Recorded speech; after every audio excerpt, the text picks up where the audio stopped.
Balitang-balita sa social media na si Rendon ay nawala ang account na TikTok nito.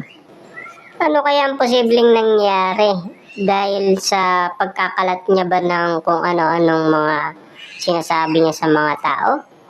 Ito ba yung mga kadailanan sa pamamagitan ng ginagawa niya na sa mga artistang mga sikat like si Coco Martin, si Vice Ganda, at sino pa ba ang pwedeng gumawa nito kay Rendon? Ang mga taong bayan ba na umaayaw na sa kanya o mga supporters lang ni Coco Martin at ng mga ibang sumusuporta sa mga nilalait niya?